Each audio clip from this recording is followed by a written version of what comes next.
Hi, class. This week, our first story is called The Three Brass Pennies. It's a Chinese legend retold by Augusta Huel Seaman.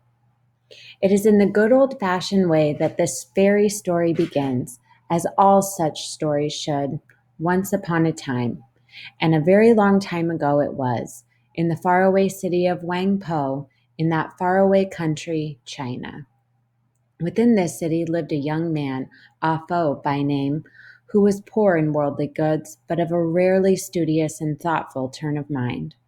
One fine day it chanced that he was walking through the forest outside the city, thinking deeply on existence and the universe in general, when he came suddenly face to face with a huge spider web stretched across the path, in whose silky meshes a bee was wound and struggling vainly to be free, while an ugly spider sat in the center and watched its fruitless efforts. Many might have dodged the web and sauntered on, leaving the hapless bee to its fate, but Ah Fo was not of this nature. He could not pass a helpless creature in trouble if it was in his power to assist. Gingerly, therefore, he took an end of his cotton robe, extracted the bee from the web, and then, not daring to leave it near its enemy, so exhausted was it, he carried it to his home in the city. There he placed it on his writing table to recover, while he himself sat down to resume his interrupted thoughts on philosophy. While he was so occupied, the bee slowly regained its strength, crawled to a cake of wet India ink, which the Chinese use for their writing instead of our liquid variety. There it remained standing for a moment, perfectly still. Then it lit on a sheet of blank paper. After that, it spread its wings and flew out the window, quite unperceived by the dreaming Ah Fo. It was when that young student awoke from his reverie, however, that a surprise awaited him. Looking about for the lately rescued bee, he could perceive no sign of him. But there before him, on a sheet of white paper, directly in the center where the bee had stood, was printed in fresh ink the Chinese character representing the word gratitude. It was an astonishing moment for Ah Fo. How the symbol had come there, he could not imagine, yet he could not but attribute it in some manner to the lately rescued insect. He spent the remainder of the day cogitating upon the question and lay awake half the night bewildered by the mystery. Early next morning, however, a solution arrived, for a note was sent to him which read, "There is a reward awaiting you, Ah Fo, for mercy to a tiny creature in desperate plight, if you will call today at the fourth house on the street of the Purple Lantern." Naturally, Ah Fo let no grass grow under his heels in seeking out the street and house designated.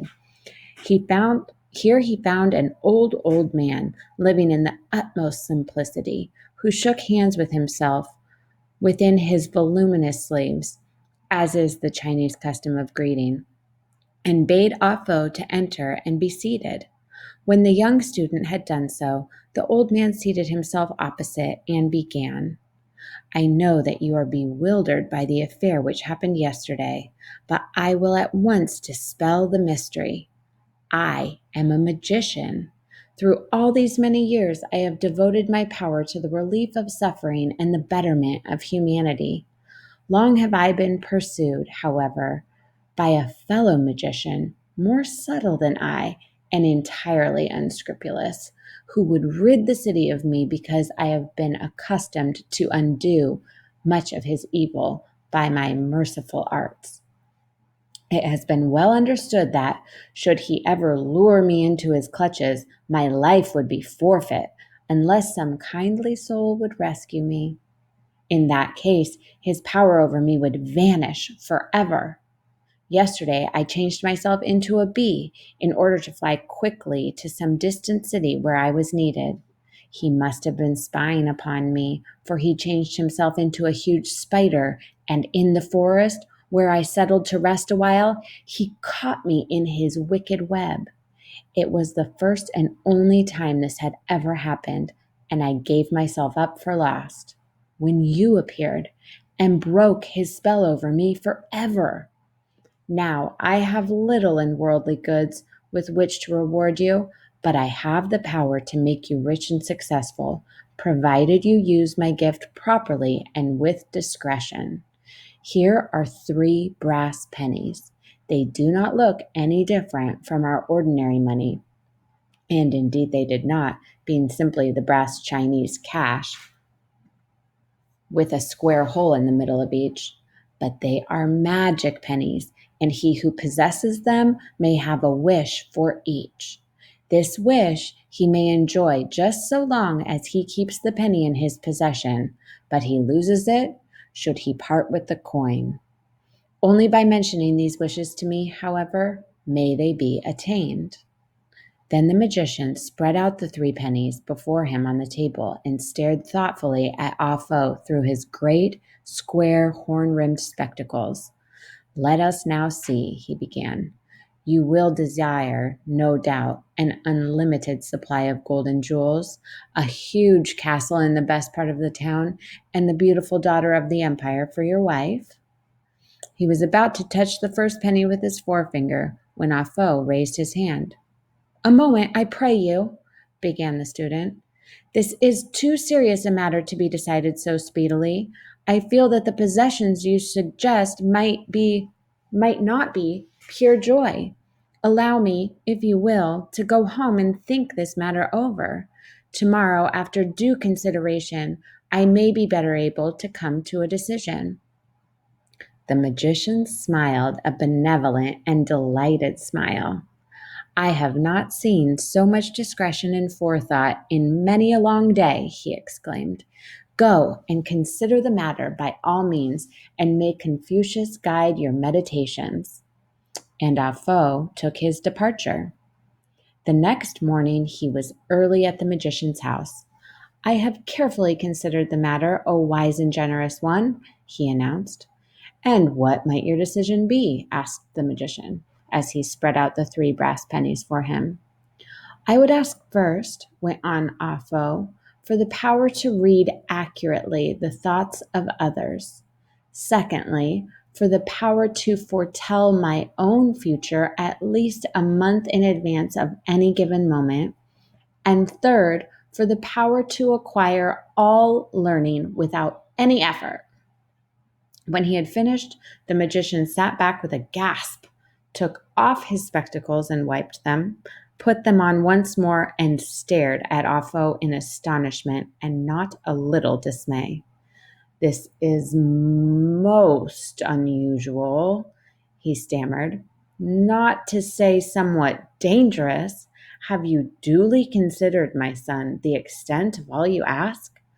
I have duly considered, replied Ah Fo, and I feel that nothing but these demands can satisfy me. If you intend to be so good as to grant any wishes, I have no others. Very well, then, agreed the magician reluctantly, and he touched each penny before him, murmuring something in a language unknown to Ah Fo. Then he handed them to the young man, bidding him fasten each securely about his neck and touch the proper one of them when he made any of the 3 wishes. And he carefully indicated the wish represented by each penny, for they all bore slightly different markings. And now may I inquire what you intend to do? Asked the old man curiously. I intend to go out and see all the world, acquire all wisdom, and possibly, at the end, overthrow this dynasty and become ruler of the celestial kingdom myself, announced Ah Fo grandly. You are perfectly equipped to do so. I wish you all success, smiled the magician. But he gazed after the young man somewhat sadly as Ah Fo walked away. Come back and see me, I beg, when you have attained your purpose, he called after him. When Ah Fo reached his home, elated by his rare fortune, he packed up his belongings, small belongings, in preparation for starting out on his tour of the world.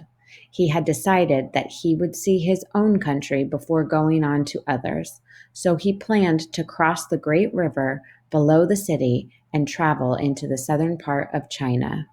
But first, in order to test the power of his pennies, He touched the one enabling him to see into the future, in order that he might ascertain the wisdom of this plan. To his horror, he saw himself in a small boat or sampan on the river in the midst of a violent storm. The sampan was suddenly upset. He saw himself struggling in the waves and finally disappearing beneath the black water. "This will never, never do," he cried, trembling at a fate so terrible. "I was fortunate to have thought of looking the matter up before I started. Evidently, the southern route is not safe. I will investigate the north one, though I would have preferred the other."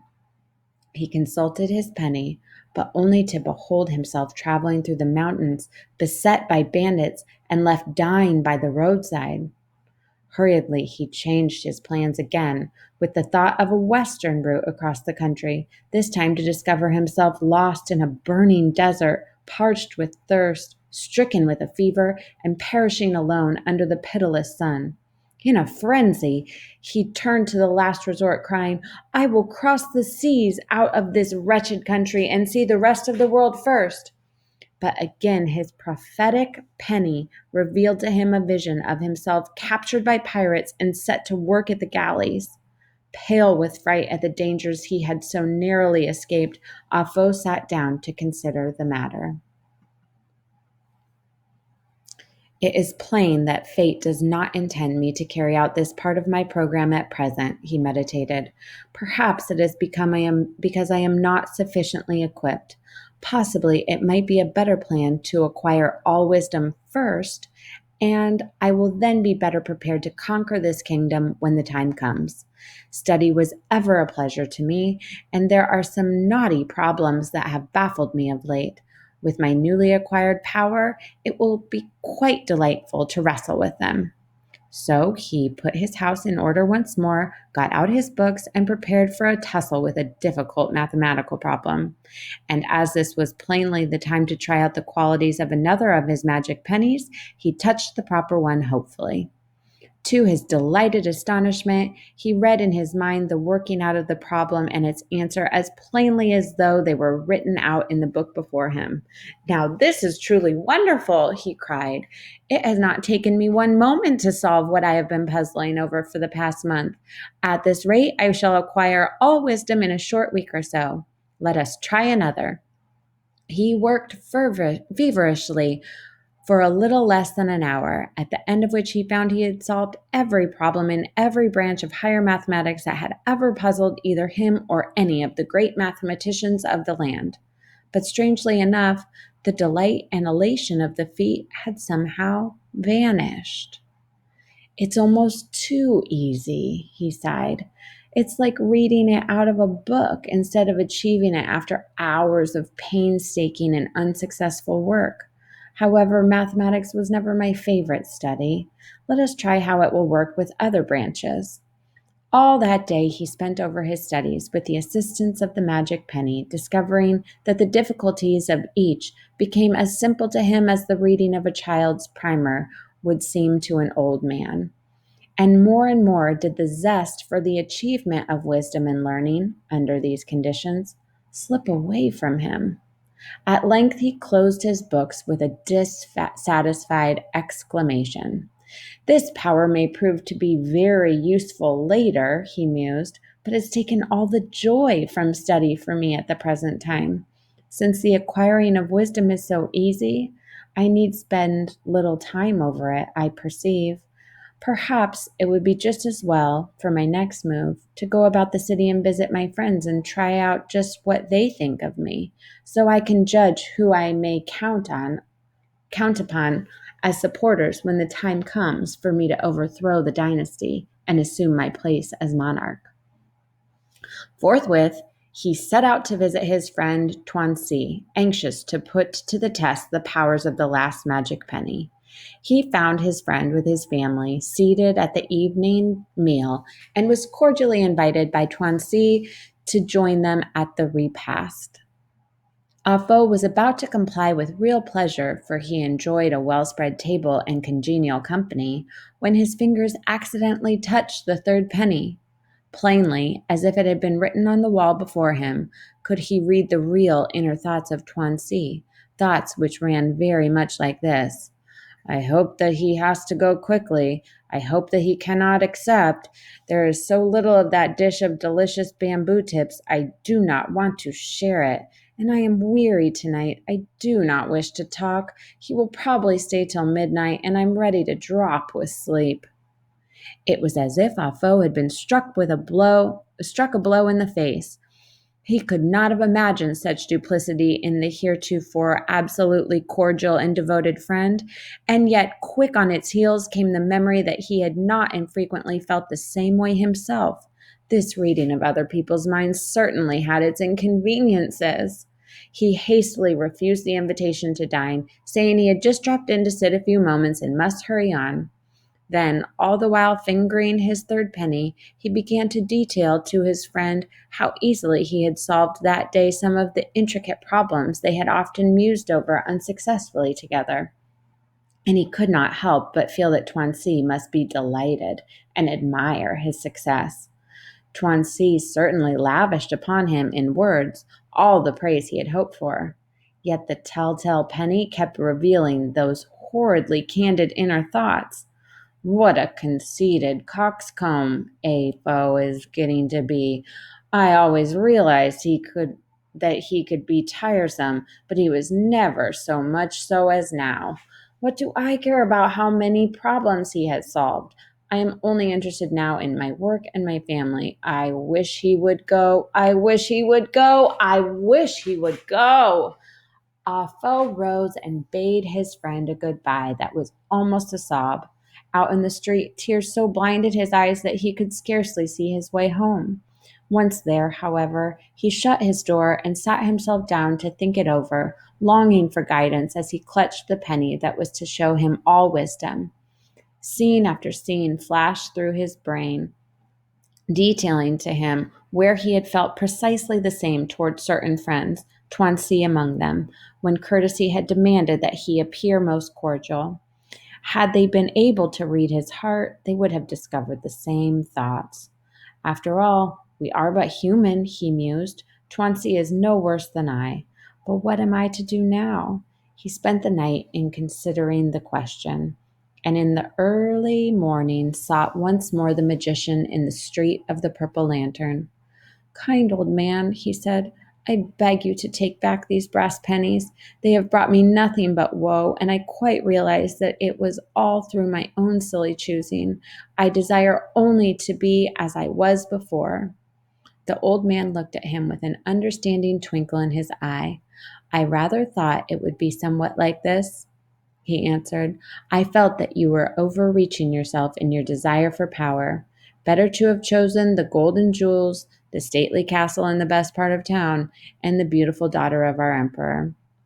And, by the way, these can still be yours, if you care to have me change the power of the pennies. No, no, no, cried Ah Fo wildly. With all gratitude to you, I desire none of these things, less now than ever. If you would grant me 3 wishes, let them, I pray you, be these. Allow me to forget all that I have learned through the agency of these terrible pennies. Give me a contented mind. And lastly, allow me to return to my studies with a new zest and the determination to rise by my own honest effort above all obstacles. It is all that I would ask. It shall be as you say, smiled the magician, tapping him lightly on the forehead. And for that you do not need the pennies. I can see that they would not have brought you happiness in any case, since happiness lies within yourself. You had it before I ever met you, and lost it for a time in seeking after less desirable things. Farewell. Ah Fo went out into the street a contented and happy man once more, and the magician, after thoughtfully considering the brass pennies for a time, took them in his hand, walked out to the bank of the river, and hurled them far into its deep, engulfing tide.